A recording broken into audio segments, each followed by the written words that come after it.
This is the Dynamite Drop.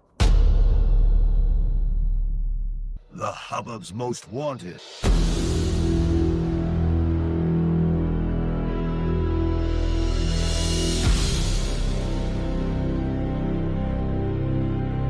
Wanted, dead or alive.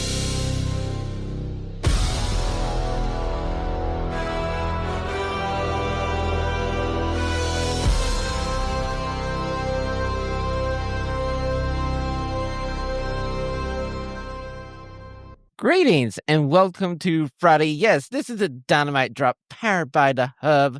Ashlee, do you know what the Hub is? I think we know what the Hub is by now, but it is the collection of the greatest wrestling podcasts on the face of Mother Earth. Starting with Tuesdays, you have Eric B., Rainy C.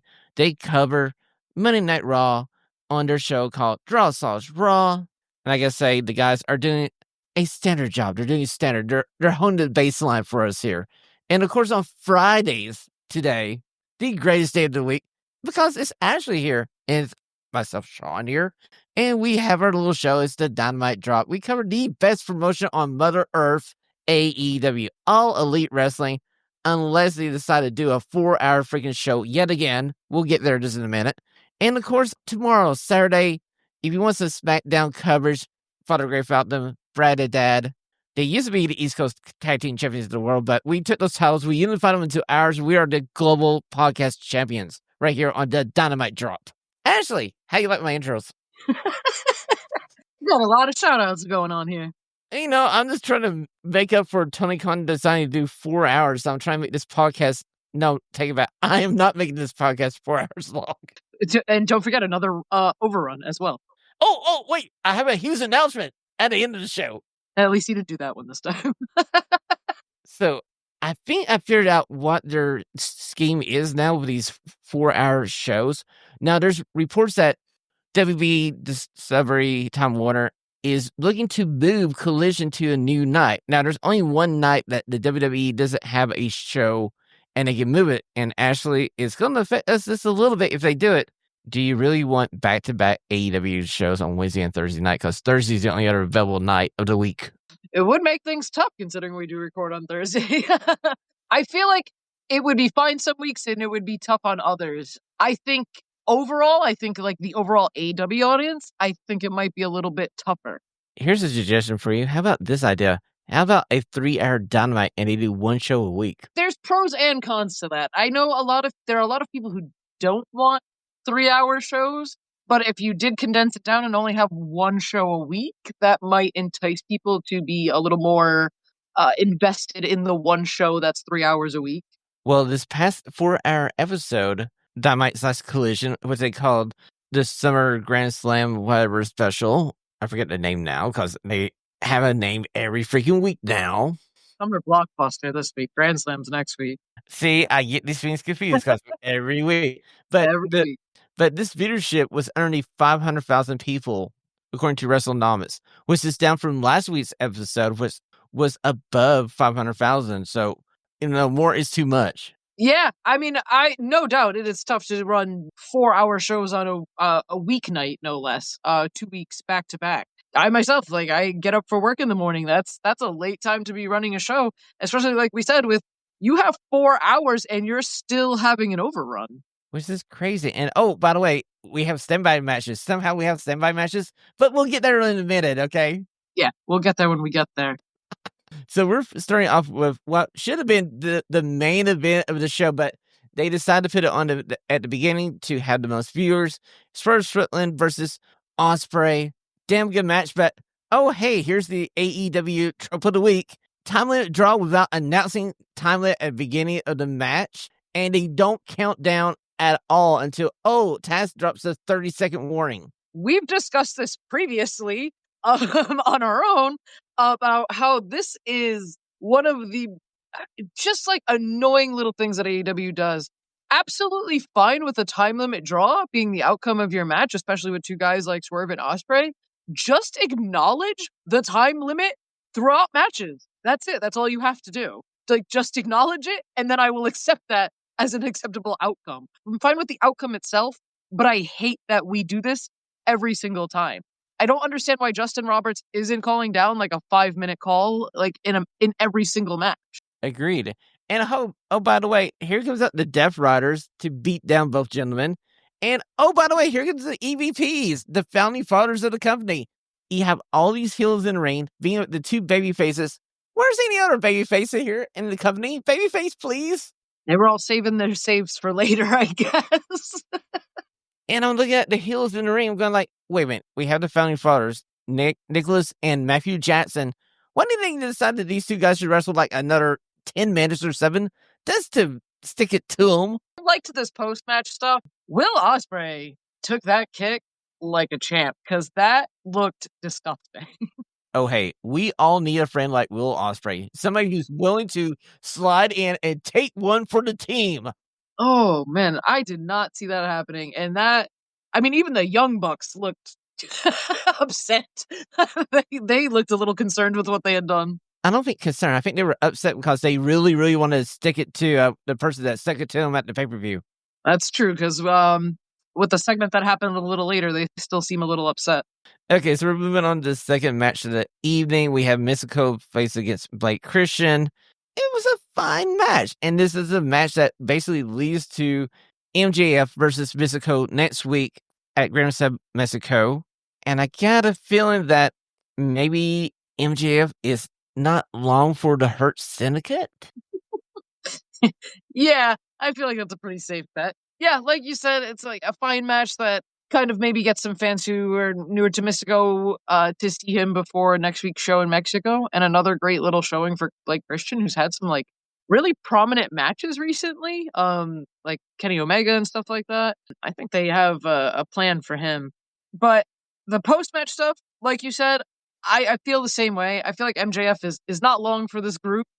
We called that a few weeks ago when he joined pretty easily. And I feel like, especially this coming week, I feel like MVP is going to be very upset with him because I have a feeling that he's about to get his ass beat down in, in Arena Mexico.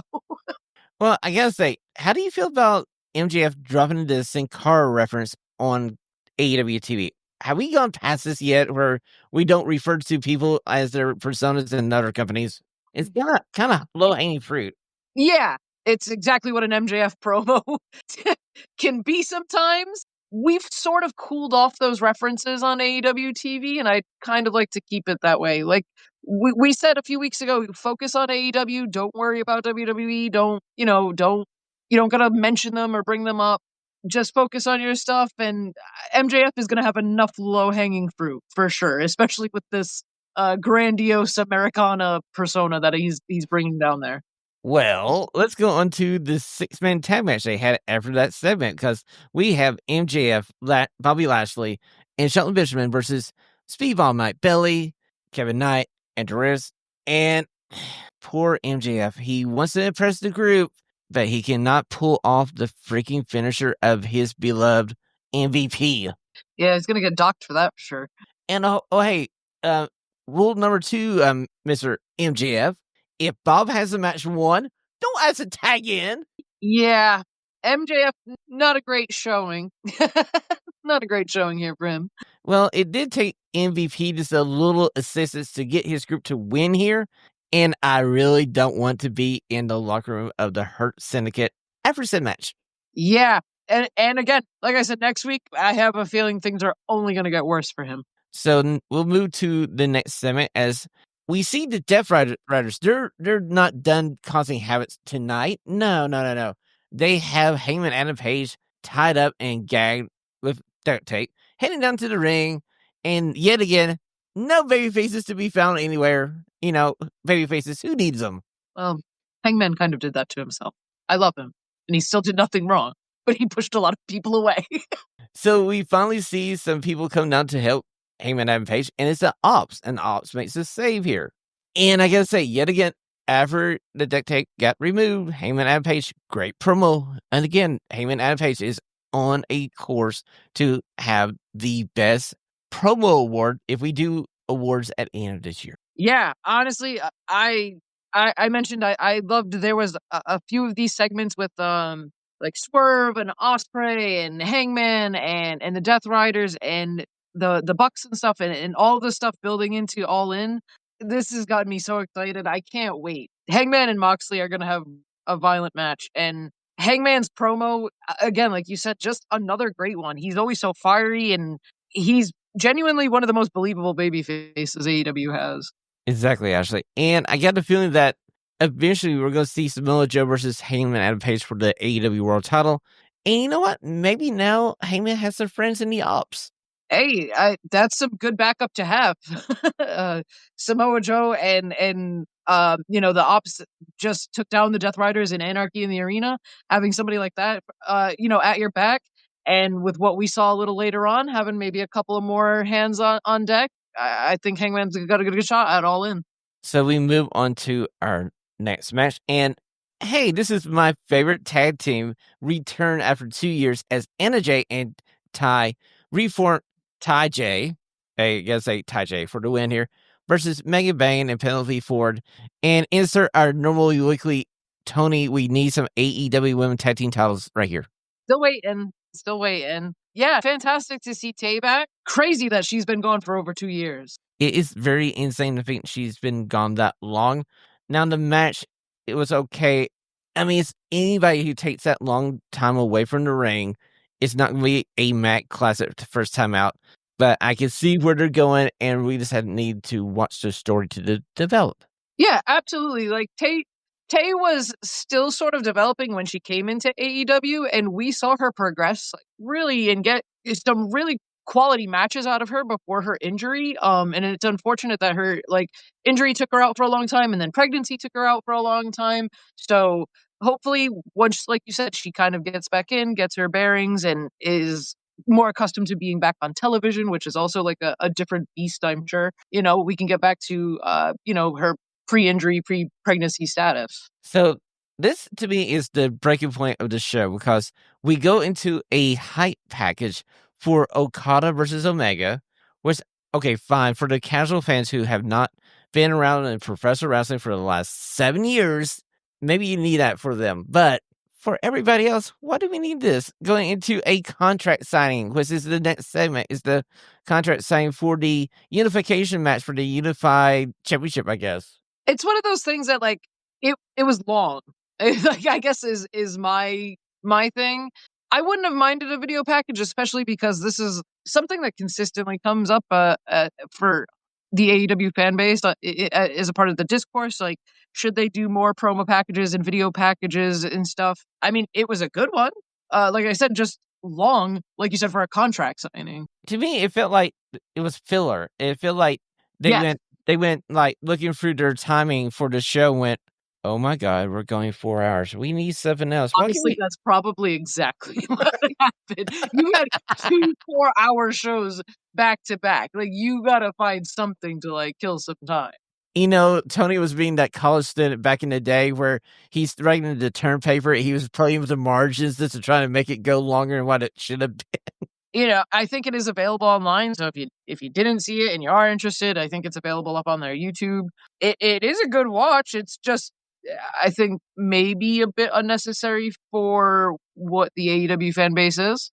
I feel like it would be the perfect promo package if you're going to All In and you're looking at the big screen or you're watching on TV at the pay-per-view and this is your package. I'm being like, fine, okay, cool. So we move on to our next match. And it's the 5-tool player, Ebony Bowens versus Kyle Fletcher. Okay, somebody had to lose this match, and I know everybody's pushing Kyle Fletcher right now.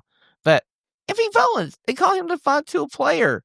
He needs some wins to qualify that nickname, don't you think? Yeah, absolutely. Again, like you said, somebody has to win the match. That's is great. These are 2 young, talented guys that AEW see something in. They're pushing them really heavily.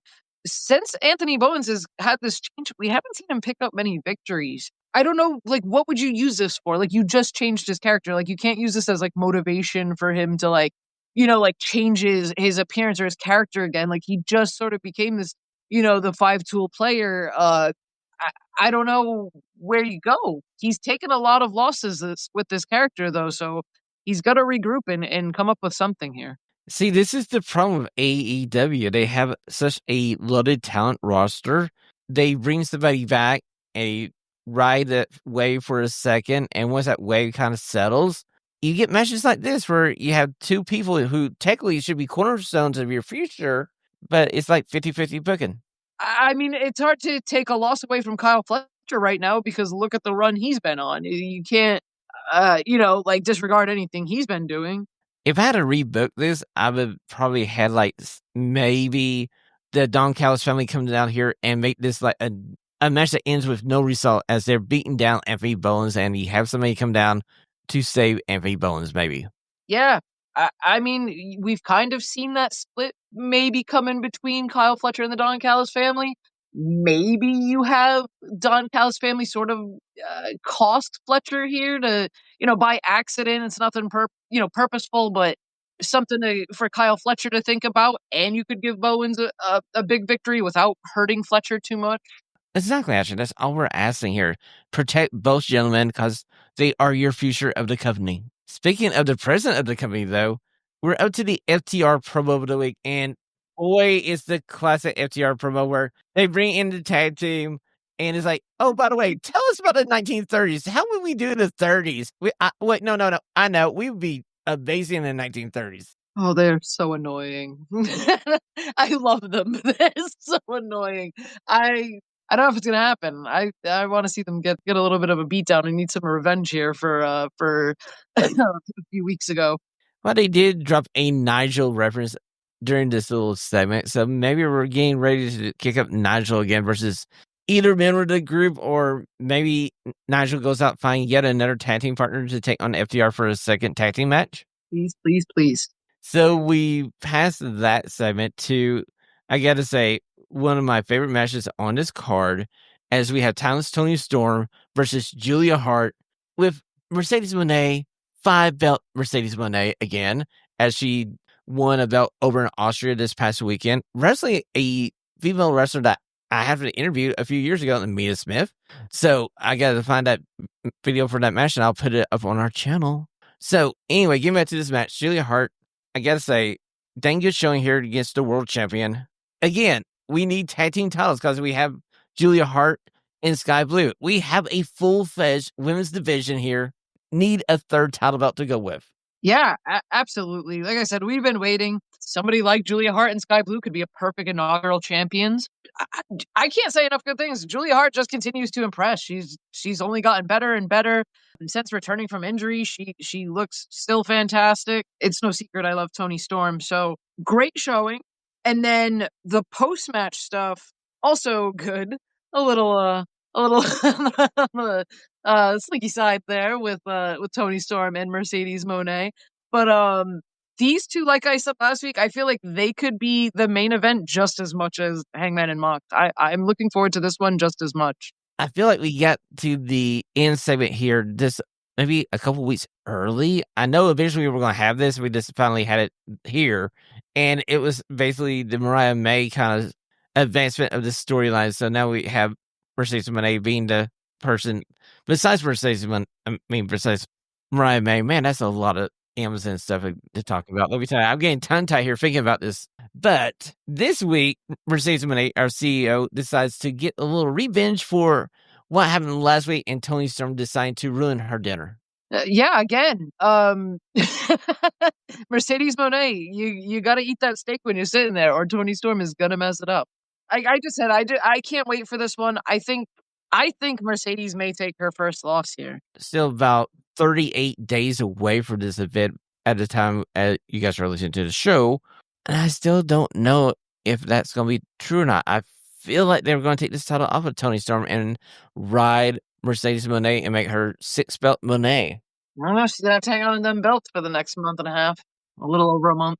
Okay, so we're about in hour 3 here of the show, of the 4-hour show. And welcome to AEW presents Ring of Honor as we have Will Nigel, Mark Briscoe, Ishii versus M&M Collection and Taya Valkyrie. I mean, I love all these people in this match, but where have they been for like the last 2 months? Yeah, no, I agree. MXM is somebody who they came on TV a few months ago. They immediately got over. They're like a funny comedy act.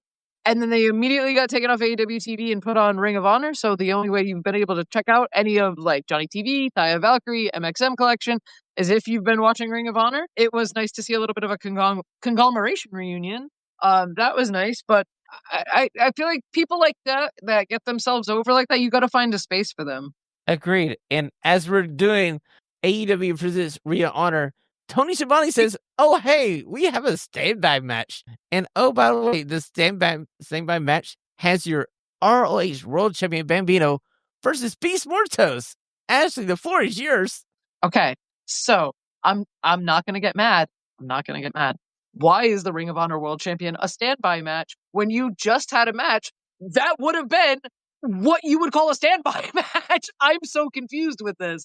The Ring of Honor World Championship it's in such a weird place, and it's not Bandito's fault. No, it's not his fault. If this ROH World title feels like the WWF title back in the early 1990s when he had the struggles trial going on, and Vince McMahon just had to put it on somebody, and it was like, here you go, and nobody did anything with it. And fast forward, we have ROH owned by AEW.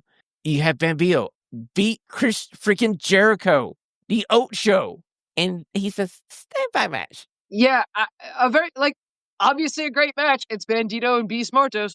Just a very confusing call to make that your standby match when you just had that trios match that would have been more equipped to be your standby match. Okay, so we're going to let go the ROH World title thing, but oh, by the way, Tony Khan, did you not get the mento that we sent that Beast Mortos, thou shalt not have more losses? Oh yeah, that's another thing too. Stop this. You didn't have to put Beast Mortos in this position. You constantly have them on the losing end in LFI. You don't need to have them taking these singles losses for no reason. I just wonder why you stand with the company. Has he done something wrong in catering or something? I hope not. I need the on and off pushes for like LFI and Roosh and Mortos and stuff is really one of the more disappointing things for me from AEW. Okay, so after our little AEW presents Ring of Honor, we get back to AEW programming, people. AEW programming, and we had our Queen Aminata versus Tekka. And damn, this match was great. This should have been the main event of the show, really, since you're not going to have Will Ospreay versus Swerve Strickland, and that's your main event. This should have been the main event of the show. Oh my lord, Queen Aminata, chill. Oh my god, man, I was like, Tekla came in and she made short work of Lady Frost last week, and it was not easy for her this week. She got knocked around quite a bit by Queen Aminata, and Queen Aminata definitely out to prove a point last night. I gotta say, if you want, there's one person on this roster you don't want to get mad at you, it's Queen Aminata, because, dude, there's like 3 or 4 times actually where I was going, oh my god, she's landing these strikes. I will never make Queen Aminata mad. You have my word. Oh my lord, she's scared. I was like, Tekla comes in and she's this new threat, and man, did Aminata take it to her though, man. That's something that, give that a few weeks, let Aminata kind of ponder on that loss, but run that back in a couple of weeks and let's see what happens. I feel like this should be a return match at AEW All In Texas. Just go ahead and make it now, please. Thank you. Hey man, you like those buy-ins and you like to make them worthwhile. If you don't want to build that up for the main card, you could certainly build that up for the buy-in. Oh my god, can you imagine this being the main event of 0 hour AEW All In Texas? I'm like, this would make a lot of people hit that buy button. Yeah, absolutely. Especially after you kind of like toss up some highlights from this and show the rematch coming up. I think people would be ready for it. Well, we're up to the official main event of the evening, and since we're on a 4-hour show, of course, it's a multi-person tag team match. A very odd choice again to cap off a 4-hour show. So we have the Don Callis family, we have Josh Alexander, we have Archer, we have Katasha, we have Hester Central, the newest member of the group, if we don't count freaking Okada. Somebody take Don Callis' checkbook away now. Now he has too much. And they're facing Danny Garcia, Adam Cole, Roderick Strong, and Kyle O'Reilly let's lose this stupid name. Can we just call them the Undisputed Kingdom and we can add Garcia to the kingdom? It feels like we're going to add Garcia. I don't know. I kind of got the vibe last week that DG was thinking about Don Callis, but he's had a rough go the past few weeks. I don't know how his psyche is doing. I feel like he's a better fit with the Undisputed Kingdom. From now on the Dynamite Drop, we are calling them the Undisputed Kingdom. Yeah, I think I don't think I've called them Paragon yet. Anywho, the babyfaces yet again lost this match. As we were looking through this, the only babyface that won their match this evening was Timeless Toni Storm. It's a great babyface to have winner match. Yeah, no, rough night for the babyfaces. So possibly a great night for the babyfaces next week at Grand Slam here. I do just quickly want to talk about the last Hangman segment. We saw Renee trying to get a word on Ospreay and his condition in the back. The Hangman comes in looking to check on him and runs into the Bucks. And the Bucks and him have a conversation about he didn't ask Swerve, them to attack Swerve at Wrestle Dynasty. He didn't ask for their help for anything. Prince Nana overhears everything and sort of relays the information to Swerve and Ospreay. And I think Ospreay's plan might finally come together here after all this. So we may have the Avengers finally assemble, or as I was saying, we might finally have the Suicide Squad join up. Yeah. Even earlier tonight, Swerve Strickland on his social media posted a photo of him, Hangman, and Ospreay, which is already an insane thing for Swerve to be sharing pictures of Hangman on his social media, and not of his bloody body from like the Texas death match or something. Okay. If Swerve Strickland and Hangman Advocates becomes Facebook official, go to your bomb shelter. It's the end of the world. Go to your bomb shelter. Hit DEFCON 7. DEFCON 7. Oh, I feel like it's coming. I'm pretty excited to see where all of this leads next week with Grand Slam, which is again another extended show. Did I hear 2.5 hours? Did I hear 2.5 hours? Please, yeah. God. Yes, 2.5 hours, which is far more manageable than 4 hours. Exactly. I will take a 2.5 hour show over the monstrosity of the last 2 weeks and 4 freaking hours. Yes. Yeah. 4 hours is a bit too much on a Wednesday night. Save it for the pay-per-views. Save it for the freaking pay-per-views. Exactly. So, Ashlee, where can we find you on the Super Information Superhighway? Always on Blue Sky. It's at groovyash.bsky.social. And of course, you can follow the show on Twitter and Instagram at the Dynamite Drop. And huge announcement. No, I'm just kidding. No huge announcement. Until next week, we are top podcasters doing top podcasting things. Top podcasters out.